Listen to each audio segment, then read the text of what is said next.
This is Bear Updates, and today we are joined by Miss Janean Freeman. She is an assistant professor of music here at the University of Pikeville. Miss Janean, do you mind telling us a little bit about your background?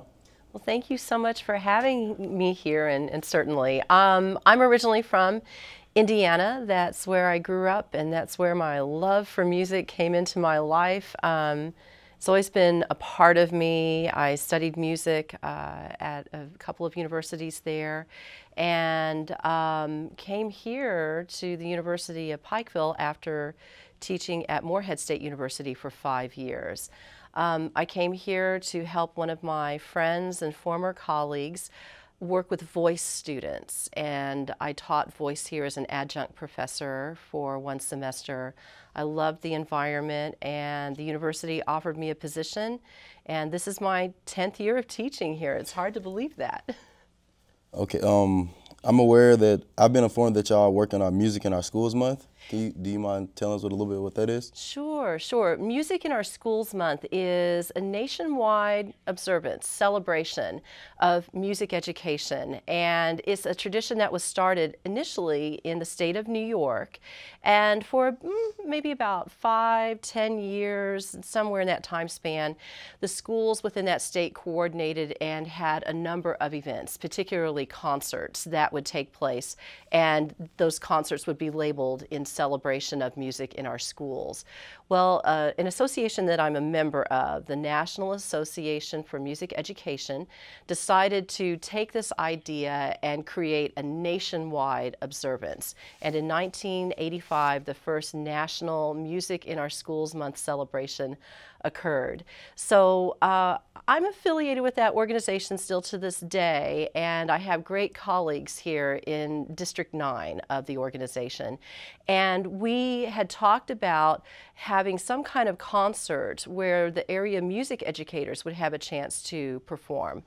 They work with their students day in, day out, and they get to hear their students perform, but sometimes those kids in the classroom don't get to hear their teachers in a formal concert setting. So we here at UPike wanted to offer them the opportunity to come to a stage on campus and show their students what they've got. And we did that last year to great success. And those music educators want to come in and celebrate Music in Our Schools Month with us yet again. So it'll involve a number of music educators from our region, and we may have a few of their advanced students in performance as well. And of course, we'll have University of Pikeville students on the stage too. So it's going to be a grand celebration. So you received an award here recently. Oh, well, yeah.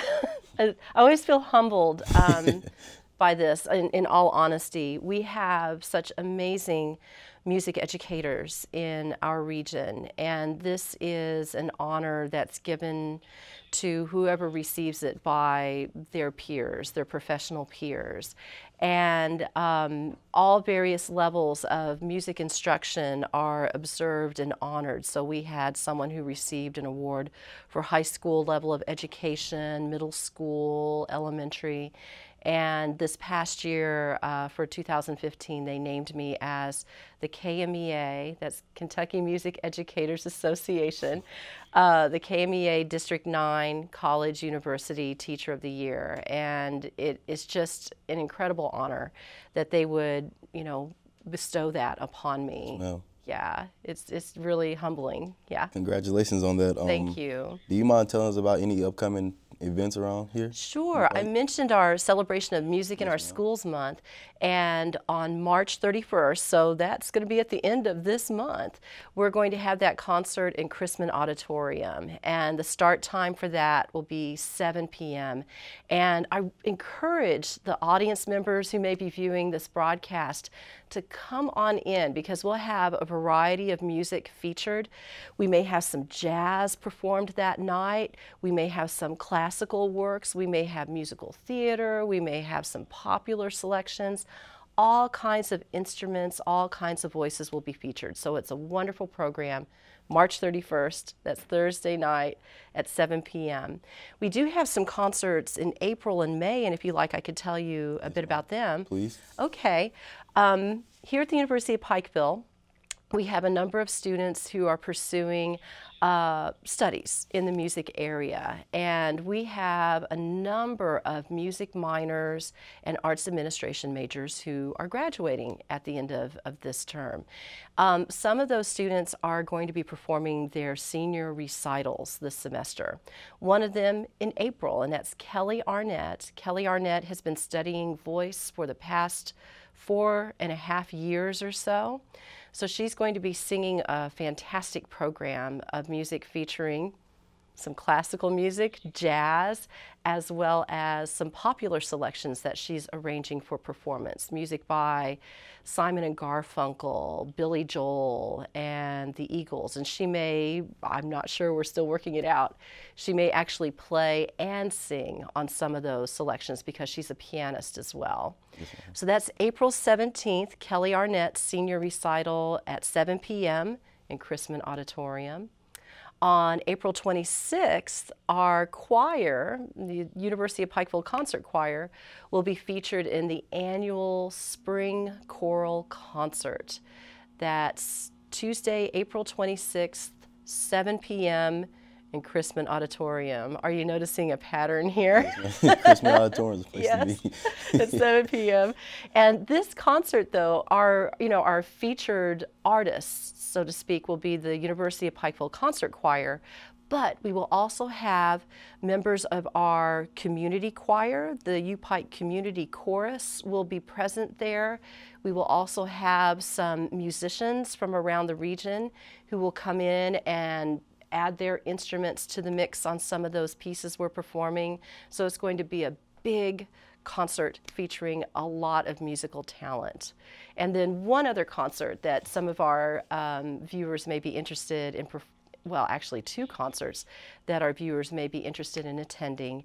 At the end of each semester, our students who are studying voice and piano, rather than taking a final exam, their final exam is a final performance. And let me double check the date on that just to make sure I have it correct in my mind. Yes, on May 9th in Chrisman Auditorium. Chrisman again. Yes, indeed. On May 9th, we'll have two recitals featuring pianists and vocalists performing a variety of literature. Our first performance will be at 5:30 on May 9th, and then the second performance will begin at 7 p.m. May 9th, Chrisman Auditorium. Yes, well. Well, we would like to thank you, Miss Janean Freeman, for being on the show today with Bear Updates. This is Marvin Miles. Stay tuned for your next guest. Welcome back. I'm Michael Lewis, and this is Bear Update. Today we have Molly Frank with Team RhizoFeed. So Molly, can you tell us what RhizoFeed actually is?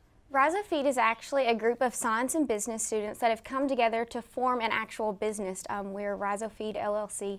And RhizoFeed is seeking to replace the use of antibiotics within the poultry industry. Recently, companies such as Tyson, McDonald's, Chick-fil-A have started to make that move away from antibiotics within their poultry products. And RhizoFeed has actually developed a natural poultry feed additive derived from bloodroot, which is a plant found naturally across the U.S., and it's exceptionally abundant right here in eastern Kentucky. So how does one get involved in Team RhizoFeed? Actually, our team kind of fell together just in the perfect way. Mr. Justin Prater, who's the CEO of our company, actually is an avid herb digger, so he would go out in the hills of Appalachia, and he found that this plant, bloodroot, was just super abundant, and he was like, there has to be something that I can do with this. So he started doing some research of his own and found a company in Europe that's doing something similar to what we were doing, and so he recruited Dr. Benjamin Clayton, who is a professor of chemistry at the university, and he was like, hey, is there any way you can get some science students to try to carry this out for me?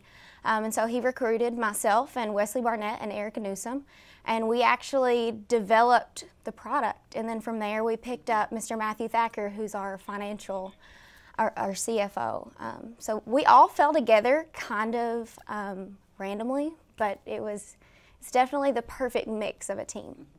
So can you tell me about the competition and how it works?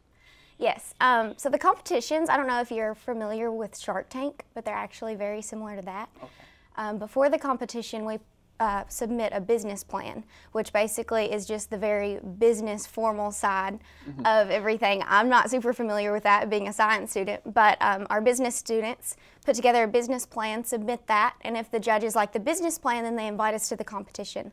And at these competitions, we stand in front of a panel of judges and present for typically 15 minutes.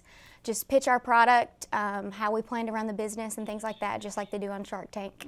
And then we have a round of 15 minutes of questions.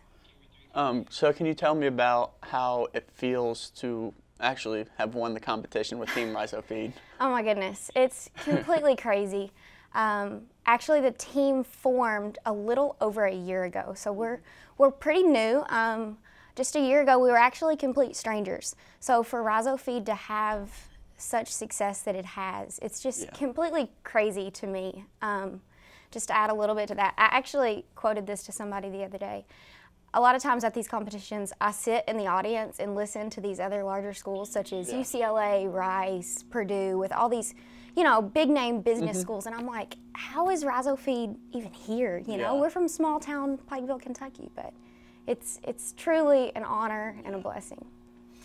Can you tell what the prize is used for? Yes. All of our prize winnings that we've won thus far, we're actually seeking out an investor to invest in the company so we can have a little more funds to add to that prize money. And we're going to put that towards an efficacy and safety study. That basically just gives a larger company that has the capabilities of testing the product on chickens to make sure it does what we actually say it does. And those studies are very expensive, so that's what the funds are going towards right now. Awesome. Can you tell me about some of your team members and how they contribute to the team? Yes, we have myself, Wesley Barnett, myself, Molly Frank, and Wesley Barnett, sorry. We are the science portion of the team, and over this summer, actually, we put in over 1,000 hours of research developing the product ourselves. And then Mr. Justin Prater, he is our CEO, and Mr. Matthew Thacker is our CFO. They are both MBA students at the university, actually hoping to graduate this year, I think, so they're pretty excited about that. And then Miss Erica Newsom recently graduated just this past year, and she's our marketing officer. What is the best thing to you about Rhizofeed? The best thing to me about Rhizofeed is really just how the two different divisions of the university, the science and the business side, came together and created this product, because I know the business students in Dr. Snow's class are required to come up with a product and pitch it and participate in competitions like this, but the science side, we don't have to do anything like that, and I was completely unfamiliar with the business world, so I think bringing the science with the business is what's really special. Thank you, Molly, for being here, and congratulations on Team Rhizofeed. And that was Bear Update, and we'll see you soon.